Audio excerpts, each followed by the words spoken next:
Thank you so much, Billy, and to everybody at Microsoft who helped make this event possible. And welcome to our audience. I see 53 people online right now, and I'm sure a few more will join. My name is Mason Funk. My pronouns are he, him. I'm in Los Angeles, California, although at the moment I'm in Palm Springs, California. And I'm the founder and executive director of the OUTWORDS archive, or more commonly, we call ourselves simply OUTWORDS. OUTWORDS is a national organization devoted to recording, preserving, and sharing the stories of LGBTQ plus elders across the United States. And we do this work to build community and catalyze social change. And let me turn on my do not disturb. Thank you so much. We've been doing this work for about an hour now. I'm sorry, an hour. That's how long my do not disturb is. We've been doing this work for 8 years now. And in that time frame, we've recorded about 320 interviews with LGBTQ plus elders across the United States in 42 states. You might ask, what defines an elder? And it's a great question. We don't measure elderhood necessarily by number of years lived, but as by whether that person is regarded as an elder within his, her, or their particular community within the LGBTQ plus community. Generally, that means we interview people in their 50s and older, people who have got a lot of lived experience in whatever their community happens to be, whether that's a community of color, the transgender, gender nonconforming, or intersex community, intersections between different communities. But we do really try to record the stories of people who have a lot of lived experience to share with current and future generations of activists and ordinary people.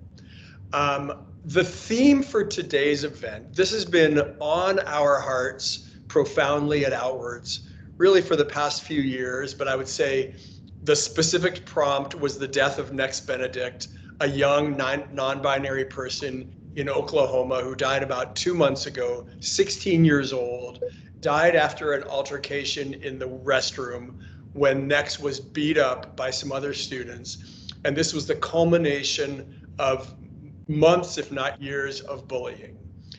There was no official finding as to the so-called cause of death, but we knew that on some level Nex's death was related to the trauma, the bullying, and the unwillingness and potential inability of Nex's school community and larger community to provide Nex with a safe space to explore exactly who Nex wanted to be, how he, she, or they wanted to define themselves. That space was not safe. And as one of the results of that, Nex unfortunately is no longer with us today. But the question that burns on my mind is, how can we build greater allyship, both within the LGBTQ plus community, vis-a-vis transgender, non-binary, gender non-conforming people, and of course, beyond? We're at a moment when we need to we need all hands on deck, all hearts on deck, because it feels like what we know, it's not a feeling, we know for a fact that people are dying unnecessarily. And even if they don't die a physical death, they're dying on the inside a little bit every single day because they're not in the spaces that they need to grow and flourish and become their authentic selves. Our panel today consists of 3 people who have unique perspectives on this story. And I'm really honored and grateful to Marsha, Charley, and Alicia for being with us here today. I'm going to introduce them one by one, and then we're going to have a bunch of time together as a group. But I want to start off by first introducing Charley Burton. Charley Burton was born in Charlottesville, Virginia, and lives there to this day. Assigned female at birth, Charley's early life was marked by both athletic brilliance as well as substance abuse and suicidality. Charley struggled for decades until finally becoming sober in his 50s, which also helped set him on his path to resolving his gender identity journey. And I'd love to have you watch this short video introducing you more fully to Charley Burton.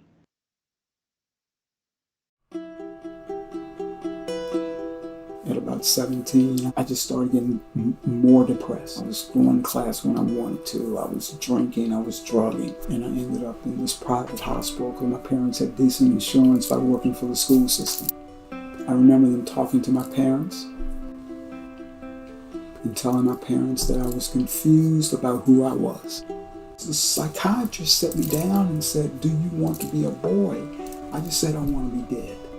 And I think that was the most truthful thing that I could say, because I didn't know. I didn't know what gender was, and it would take 30 more years for me to understand what trans was all about. 30 years. 30 years for me to finally look and say, this is who I am. And I fought it all the time. I was hospitalized a total of probably 70 plus times, in and out from ages 17 until I was probably in my 50s when I got sober. Many of them were suicide attempts. So at that point, I trusted nothing that had MD behind it at all. I would go to places to try to get help, and I wasn't getting any help. But what I realized, I wasn't really helping myself either. I remember one psychiatrist sat me down with me and he said, "You are going to live a very pathetic life." And he used one word that stuck with me until I walked in the rooms of AA. He said, "You're a very unfortunate soul." And it wasn't until I walked in AA on May 22nd, 2006, and they read How It Works. And in How It Works, it says, the unfortunates. And I remember thinking to myself, I'm getting sober. I'm getting sober because I heard that about 30 years ago, and I'm not going to continue to live unfortunate. AA has saved my life. AA not only saved my life, AA allowed me to get a footing on life, that I could get the therapy that I needed. I am a solid guy. You know, I'm a productive member of society when I was not a productive member of society before. But today, you know, I'm a taxpayer. I live in a house. Now I'm at the top of the heap of my job. And one of the biggest accomplishments in my life is that I was speaking at a panel about a year and a half ago, medical students. One of the medical students asked me if I had any regrets in life. And I said, yeah, you know, I regret I didn't get sober sooner. I regret that I didn't transition sooner. And I regret that I didn't finish school. She said, Morehouse is now accepting online classes and accepting trans men. And me, I think you look like you're a Morehouse man. So I applied to Morehouse College and I got accepted. You know, right now I'm almost finished. And I've carried a 4.0 average the entire time. My classmates of 140 know me. They know that I'm trans. They know that I'm an older guy. They accept me. I've been voted Morehouse Man of the Month in March last year by my peers. Life is good, you know. And everything that happened to me 50 years prior, I do not regret. It had to happen in order to get me where I am today. But Charley, I hope people were able to capture a little glimmer, although not under ideal circumstances, of your story. One of the things you said during your story was it took you 30 years to understand, as you said, what trans was all about. And from your perspective, in a relatively short answer, maybe a minute or so, I wonder if you can say what was like the biggest stumbling block on that journey? What got in your way, perhaps most significantly, in understanding what trans was all about? So I live in Virginia, which is part of the Bible Belt. Okay. And I was raised in an African-American church with African-American church values. And so that played a huge part on me, even accepting that first I was gay, and then to move into this thing called trans, which I'm going to completely alter who I am. And that was the words that I thought I used. Was happening, but what I understood was I wasn't altering anything. I was creating the person that I was meant to be. And so the stumbling block had to be, I was worried about acceptance. And I was also very skeptical if this might have been some type of hoax in my mind. because I had been a very tricky drug addict and alcoholic. And so I'm like, is this the next best game that I'm playing? And it wasn't a game. And it's part of what I said was, as soon as I got sober and as soon 5 years into my sobriety, I started transitioning. My life has gotten tremendously better. I have the best life on the planet right now. Mm-hmm. We'll get back to, thank you for that. And we'll get back to that particular intersection between your faith community, right, which many of us is very important, and somehow having to make peace with that before we can really become who we authentically are. Of course, those faith communities were always designed to help us all become authentically who we are, but sometimes maybe gets lost in translation. We'll come back to you, Charley. Thank you. I want to introduce next Marsha Aizumi. Let me get my screen sorted out here. Marsha was born in Cleveland, Ohio. She graduated from Cal State Los Angeles and worked for years in human resources and education. You could say Marsha's life was turned upside down in a good way when her son came out to her as transgender. Marsha has served on the National Board of PFLAG, and she also started an organization called Okari, which means Welcome Home in Japanese. This is an organization for the Japanese American LGBTQ plus community. In the Japanese community, you hear this phrase, don't be the nail that stands out. You don't talk about things that could bring shame to the family. I never wanted to say anything that offended people. I never wanted to question authority. In fact, one of my bosses used to say, Marsha, you have ideas, but you're so invisible. And I think we have to overcome some of those things that are in our history to love our children. Aiden, when he was very little, he started to gravitate more towards being what we considered a tomboy. And, that was acceptable at the time. When he became a sophomore, he said, okay, I'm coming out as lesbian. I'm a girl that likes girls, hence I'm a lesbian. He thought the harassment and the bullying would go away, but it just put a larger target on his back. So Aiden just couldn't find a place to fit. He never really said to me, I'm getting harassed every day, I'm getting bullied, I'm getting called names. So I think that's one of my biggest regrets, is I wasn't there for him and he had to do it alone. Later on, he and I were talking, and I said to him, I'm so sorry, honey, I wasn't there for you. And he said, that was my journey, and it's made me the person I am today. So I never want you to feel bad about all of that happened. The most important thing is you've been here for me now. Because I knew Aiden was struggling in high school, I started going to PFLAG. It's the first and I believe the largest organization that supports parents, family, and friends of LGBTQ. So we as a family were getting support. And I think the people just encouraged him to go out and be his self, whatever that meant. A little while after that, he came out as trans. First to me, and then to our family, and then to our friends and family. For the longest time, I thought I was bringing dishonor to our family. And then somewhere along the way, I thought, you know what? I can bring the greatest honor to my family by standing up for my child, by being brave, by not caving into the shame that is part of my history.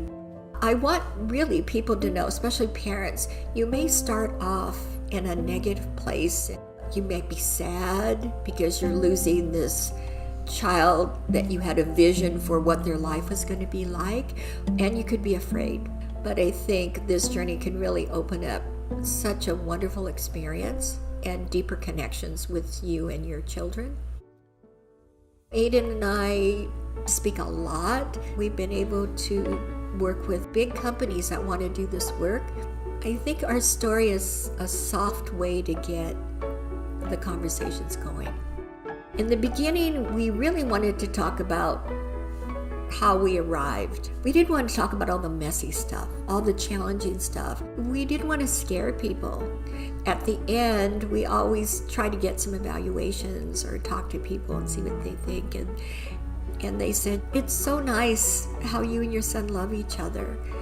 But like my journey is really just starting and it's hard. So that was like really pivotal how we changed our presentation to really talk about difficult things. You realize that your voice affects somebody else. So all these people that are using their individual voices are changing the world. And I know my son is so proud of me. He said in an interview, I'm so proud of my mother. She found her voice and she's using her voice to make a difference. So, gosh, how can you have a better life than that?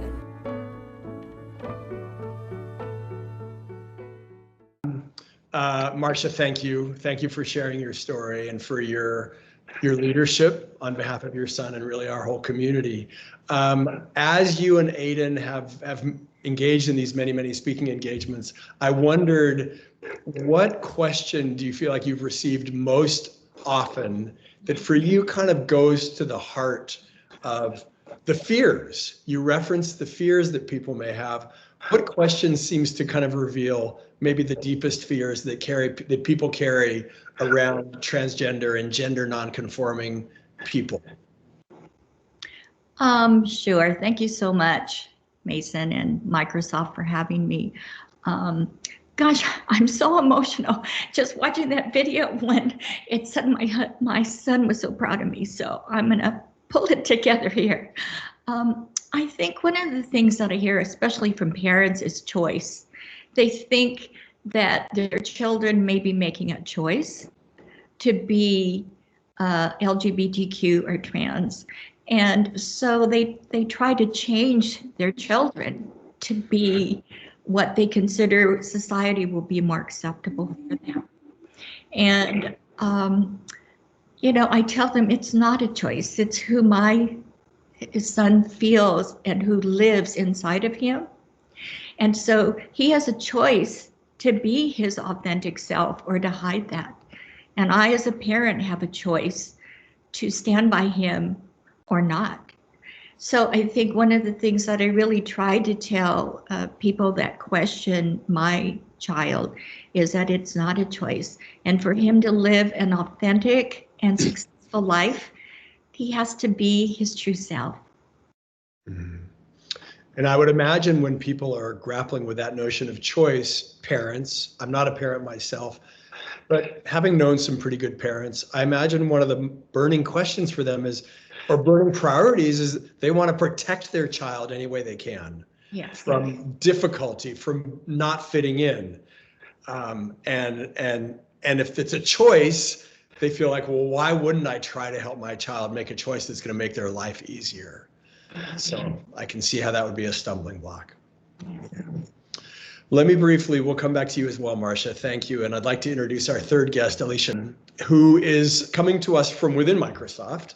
It's such a pleasure to have you. When I asked Alicia is not an Outwards interviewee. She's too young officially. So maybe in 10 or 20 or 30 years, we'll record your story as well, Alicia. But I have no doubt that you belong here as an elder within the Microsoft community and the world at large. When I asked Alicia for a bio, she said that I could introduce her as a principal group engineering manager in work and learning experiences at Microsoft and a proud trans mom. So officially welcome, Alicia. Thank you so much for being here. And I have a question for you to get us rolling. You work in a very particular environment, the world of technology, for one of the world's most visible and influential tech companies over several decades now. I'm not blowing smoke. And I wondered, how has working at Microsoft in this world of tech impacted your own journey as a woman of trans experience, for better and maybe for worse? Thanks, Mason. So that's a good question. I think my journey does include actually coming out at Microsoft some number of years ago. And so I will say that was a good experience, that I felt supported by my team and the company at large, and that the trans support group networks inside of the company are just really lovely spaces with lovely people. I see a few of you here today.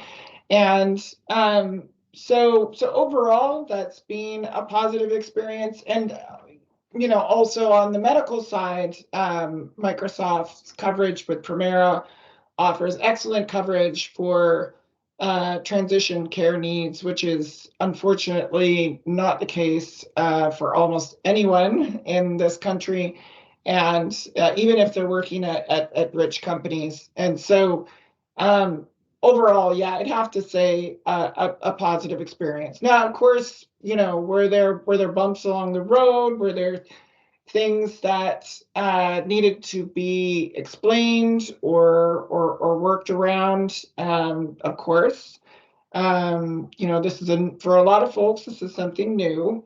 Not for me, but for a lot of people it is. And so that was to be expected. But yeah, it's been great, this journey at Microsoft.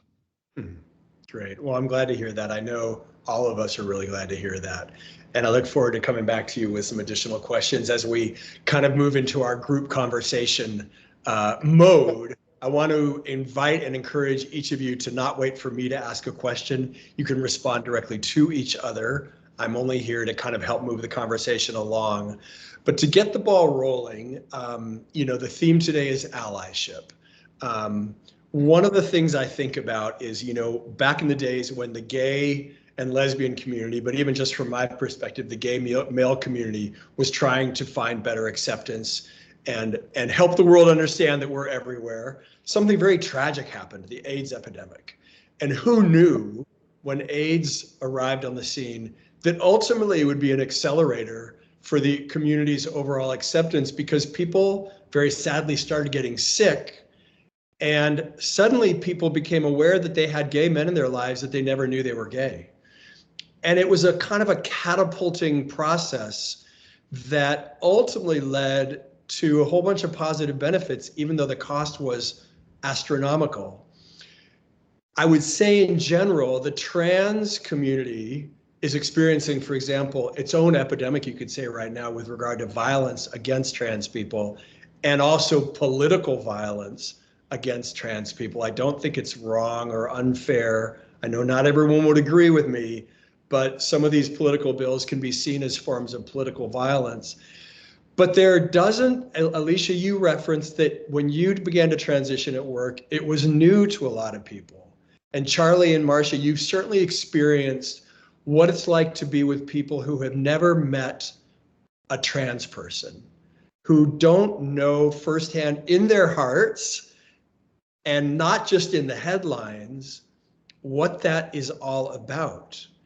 And so I guess I wonder, this is a big question, but what do you see as some of like the keys? If you imagine keys unlocking doors, Marsha said her story is kind of a soft way of penetrating people's hearts.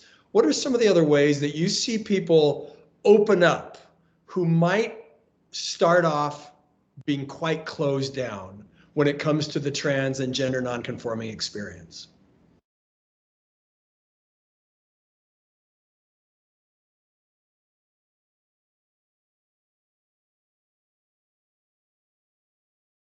Okay, so I'm the guy with the big mouth. I'll start. Thank you, Charley. You're welcome. One of the most important things for me, and the reason that I do the advocacy and the activism work that I do for my trans community, is for the allies. You're not going to know unless I teach you. I work on a campus at a government facility that the majority of the people just know me as Charley.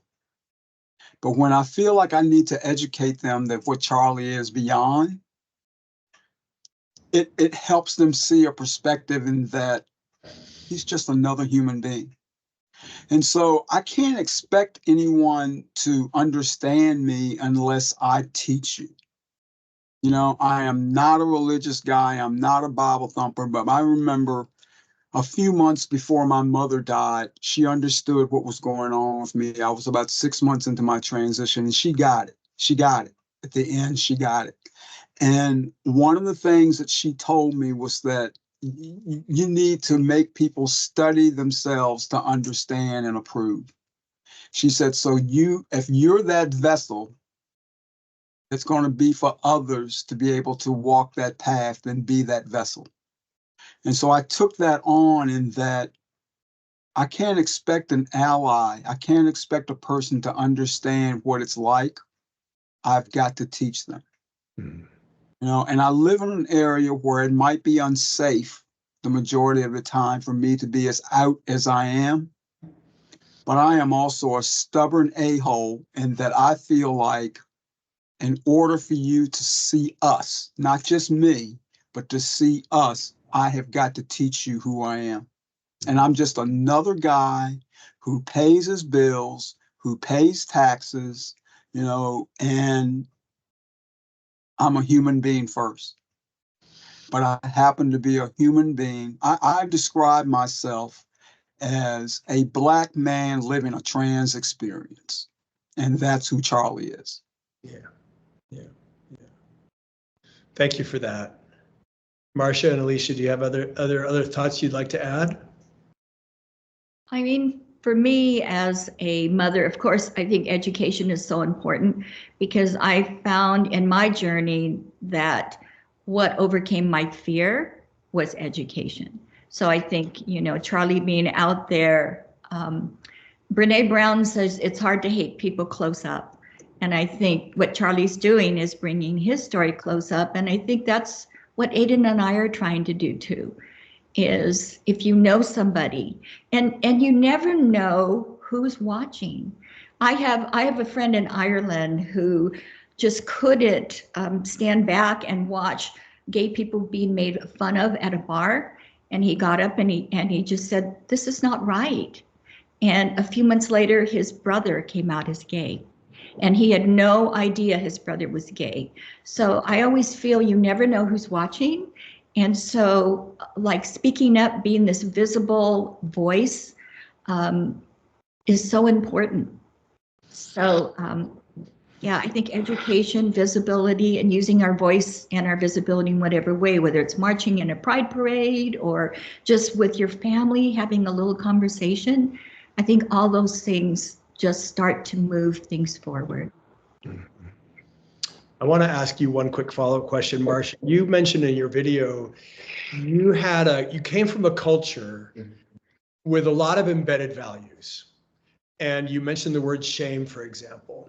And you said sometimes we have to, well, what I keyed into what you just said a minute ago was you have to, or maybe it was Charley, you have to, your mom, Charley, said people have to look at themselves and maybe see some of the parts of their own cultural history in a kind of a clear-eyed way, maybe. You could even call it cultural baggage. How do you get people who may not want to look at their own so-called cultural or political or religious baggage to see that they may have a little baggage that needs, if nothing else, you need to open the suitcases, right? But how do you get people to take that courageous step? And this, Alicia, you can jump in as well if you want to. I mean, I had a situation fairly recently, and I use this, I guess it's called a formula. It's called feel, felt, found. And so many times what I'll do is I will say, I understand how you feel because I felt that way. Like if somebody says, this is really uncomfortable. Well, it was uncomfortable for me in the beginning. And rather than say, well, you need to do this, I say to them, you know, I understand that. I felt very uncomfortable in the beginning as well. However, and this is the feel, felt, I felt it was really so important for me to educate myself. And what I found was whatever lesson I've learned. So I think many times people become less defensive when they see that you have this commonality. It's not like, you know, we're saying that you're bad. We're saying we understand it because we felt that way as well, but this is what we found. Yeah, I'd have to agree that when it comes to building allyship outside of the LGBTQ community, there can be a real empathy gap, which is, I think, you know, the thing that Marsha is referring to. We have some degree of sympathy from some corners of society, but when it comes to true empathy and understanding, that tends to be more lacking. And it's a big challenge because we're such a tiny community. We're you know, trans adults make up an estimated 0.5% of the adult U.S. population. So, you know, the amount of network effects that we can have from the people that we know personally in our lives, unfortunately, that's always going to be a bit limited. And for that reason, we need as much allyship as possible. And you know, personally, as a visible leader at Microsoft, a place with many different cultures from around the world, I feel privileged that I'm able to have a voice like here today, and feel a responsibility definitely to use that voice. And I think that addressing the empathy gap by helping folks understand the ways that the trans experience is not actually something, you know, completely out of beyond the pale, that, you know, has no parallels with other experiences. You know, one couple things that I would say: if you've experienced puberty, and everyone here today checks that box, then you know what a gender transition is like, right? That a puberty is a transition from childhood to adulthood with a very strong gendered aspect, right? And so if you can empathize with what you went through during your adolescence, then maybe that helps you to see what we go through when we need to go through that, when we need to do that twice. And why, you know, maybe we don't want to force kids that are trans to do that twice as well if they have the opportunity to just get through that. So that's just one example, but there's lots of ways that I like to try to help folks, you know, see how this experience relates to some of the experiences that they might have had in their life. Thank you so much. And by the way, I just checked the chat window, and I do see someone who has a question. I want to encourage everybody to add their questions. I'm not going to respond to that one yet or right away, but I am going to come back to it. But please do feel free to add your questions and or raise your hands. Billy, if somebody raises their hand, I might not see them, so just feel free to break it and let me know if someone has raised their hand. Alicia, you said something really interesting, the so-called empathy gap. You know, I don't imagine, as a cisgender person myself, I don't imagine that the trans community wants people to feel sorry for them or to pity them in any way, shape, or form. And in a way, the journey, like the gay and lesbian community, not only went from a place from not wanting to be pitied or you know, or felt sorry for, but there was this tagline, for better and for worse: love is love. And we had that platform to stand on. When you talk about building commonality, we could say, well, think about when you fell in love. And then just imagine that it was with somebody of the same gender. And maybe that was a bridge. Alicia, you mentioned puberty as a potential bridge that kind of everybody can go, oh yeah, I know what puberty was like. Holy F, I don't want to go back there if I can avoid it, and so forth. But what other bridges might there be so that it's not asking people to feel sorry for trans people, gender non-conforming people, but to actually help them to feel a measure of of excitement. That may be a stretch, but the notion that gender is bigger than we realize and more interesting than we realize, or some kind of a celebratory aspect in the lives of transgender and gender nonconforming people, is that a bridge too far? Yeah, so that's a great question. I think one of the things, I mean, you're totally right that a good portion of the sympathy that it does come in the form of like from a pity kind of angle. And like we have a bit of a joke inside the community of, you know, just saying you're so brave, because that's like the thing that we hear over and over again, and which comes from a good place usually, right? Pretty much always people are really trying to express, oh, I see what you're doing here and I see how difficult it is. But what you know, sometimes the undertone there that that is unintentional, but it's there. It's like, oh my God, this must be so embarrassing. I could never do that, right? And so in terms of other ways to bridge that gap, another thing I say is like having something in your life that you know is a problem. You know that you don't really like to think about that problem, and you know that things need to change, but they just can't right now, and that's always the case, right? From now until forever, they need to change, but they just can't. And who hasn't had something in their life that follows the pattern? And many of us have stepped up and made that change, right? At some point, things reached a place where you just had to say, okay, there's never a good time. Now is the time.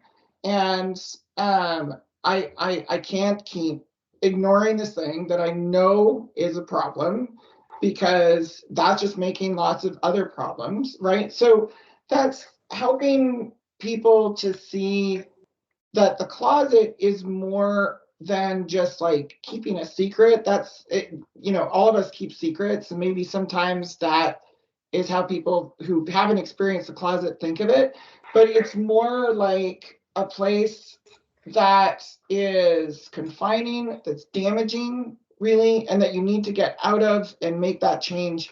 And that applies to trans people, it applies across the LGBTQ spectrum, and it applies to lots of things outside of that. Yeah, thank you. Charley and Marsha, other thoughts on that topic, this topic? I don't know, you know, I was sitting there thinking, I don't need anybody to feel sorry for me. You don't even have to like me. You know, all I ask for is, I'm sounding like Aretha Franklin. All I'm asking for is some respect. You know, just respect me as a human being, because I'm going to respect you as a human being. And the important thing that I do for allies is that along the way, there is no question that I'm not going to answer.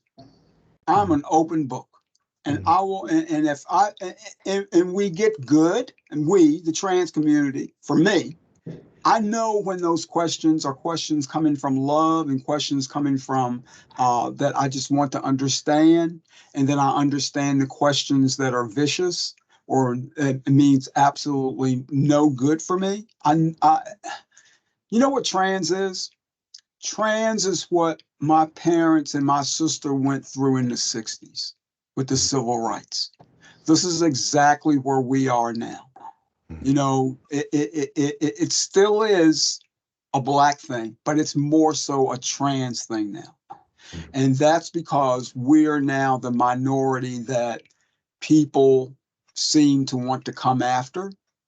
And I think it's important. One of the things I wanted to share is that when I first started transitioning, there was a lot of prejudice within the LGBT community for trans people. And so we weren't even accepted in the community that we thought we were going to be accepted in. So how could we expect that another community is going to accept us? And we had to teach that community who we are. And so, we're a step ahead that the community now, we're more an inclusive group, but we're now stepping out and we work at Microsoft and we work on government contracts. And so we're working alongside people who have, until I wrote my book, no one up here knew anything about Charley. And I worried that I was going to get fired, because I've been fired 3 times because I found out that I was trans here in Charlottesville. And I was worried that I was going to get booted. And when I went to my boss was like, "Are you kidding me? We had to do a federal background on you. We know, I don't care who you are, you're Charley and you do your job." And he said, "And you're teaching people, by that book coming out, you're teaching this community of this campus that you're just Charley." And so I will continue to do that. But I just want to kind of put into people's heads is that the LGBT community didn't accept us with love either in the very beginning. That's one of the questions I had. It's as if you read my notes, because and I am coming out today as a gay man who used to say things like, without animosity, hopefully without hostility, I would just be like, "But why?" Now I've been doing this work now for almost a decade, this active movement work. And so my understanding, my connections have deepened.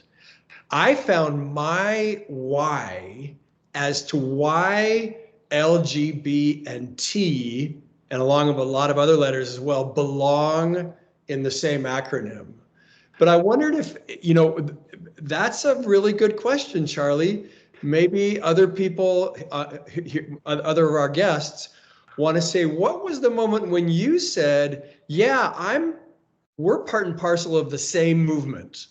This isn't a bunch of splinter groups." The connections between the sexuality part of our movement and the gender part of our community. What connects us? And I'm interested to hear from anybody in the audience, and then I'm going to ask the question that's in the chat window. But what makes LGB and T really truly belong together? And by LGBT, lesbian, gay, bisexual, and trans.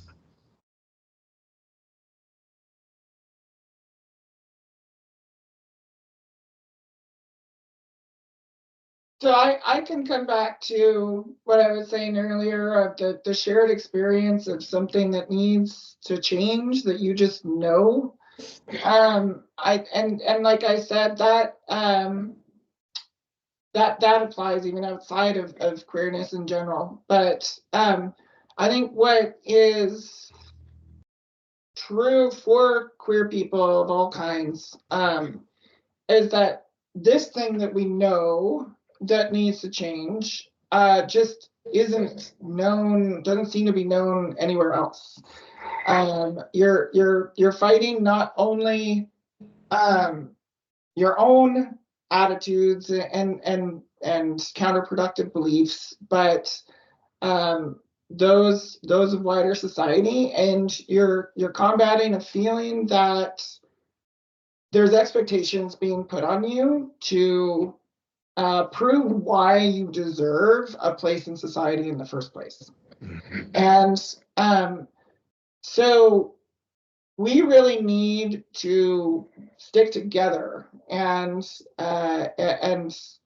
speak with one voice as much as possible to say, yes, we deserve this. We have a place in society. We're real people. And at the end of the day, what are we asking for? Just a normal life, right? It's actually nothing special. It's something that other folks just get to take for granted.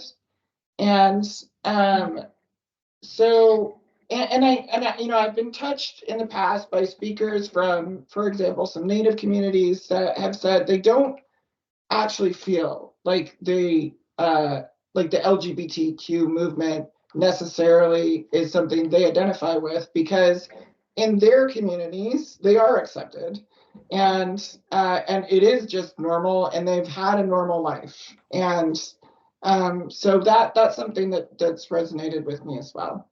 Mhm. And I think my background in the Japanese community, I thought they would step up because our families were put in concentration camps during World War II. And I thought there would be this common understanding of what it felt like to be targeted. But there's this gap that happens. That's one of the reasons I started the organization I did, because I wanted to bridge that gap, and I wanted people to see that it is the same. And like Alicia said, banding together and working together, our voices have greater power than just, being isolated groups. Absolutely. So I just want to add that. Let me go to a question in the chat. A person asked, forgive me for mispronouncing your name, Alethea, potentially said, I'm curious if there's been a time or a situation where you wished an ally would have stepped in some tangible way to further your journey, to help you feel accompanied, or whatever the case might be. Okay, so here's a story. I'm a great storyteller, but here's a story. I went trekking to Texas in Thanksgiving, running after this girl. I get sick the day after Thanksgiving. I knew exactly what was wrong with me because I've had it enough and that I had a UTI. So we go to a doc in the box in San Antonio. The doctor walks in. I say to the doctor, I know exactly what I need to do. I need to pee in a cup. I'm sure you're going to find that I need an antibiotic. The only antibiotic that works for me is Cipro. I know it's a strong antibiotic, but I'm telling you, I know because I know my body. He says, well, I understand that, but I need to do an exam. And he said, and I believe I want to go ahead and do a prostate exam for you. And I said, well, sir, I don't have a prostate. And he said, you have surgery? And I said, no, sir, I'm trans. He closed his book and he said, you need to leave my office. I am not going to lose my license treating people like you. 7 days later, for whatever way, I got on an airplane and got back to Charlottesville.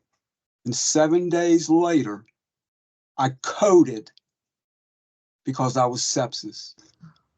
And I stayed in a hospital close to 14 days because of being sepsis or being ignored. And I had no one that I felt like I could depend on in that state. Now, once I got back to Charlottesville, I have a community that I have built of allies. And so what I learned from that experience is that now when I travel, I have got to have pockets of people where I go. And who help? Mostly, I need allies to help me. I need allies to navigate, because the reality is when I transitioned, my community was so small, I didn't know trans people. I had to rely on allies to help me maneuver a system that was unknown to them as well as to me to get the services that I need. So allyship is so strong for us because many of us are not doctors and we're not lawyers and, we're not real estate agents. And so we have to rely on people who are not in our community to understand and support and be there for us.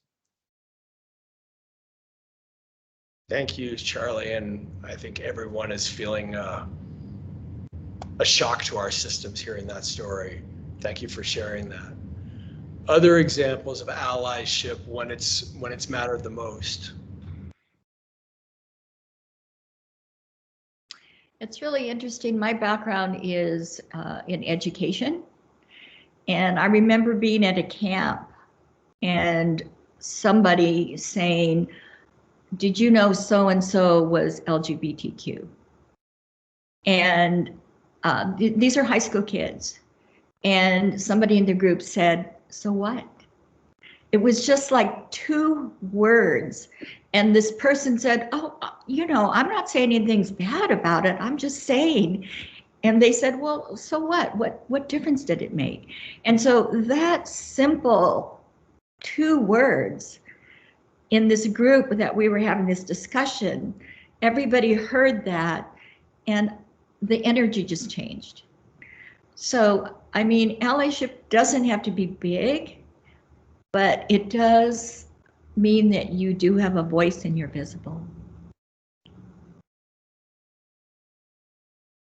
Yeah, I'll add one thing, and this maybe kind of goes back to your first question on like, are there challenges at Microsoft? So when you know, when you come out as trans, often there is a name change involved, and what you immediately discover is the billion, you know, I'm exaggerating, but the many different systems. It's not like you change your name in HR web or whatever, and it's good, like on your Outlook and everything, and Teams, people are seeing your new name, it's fine.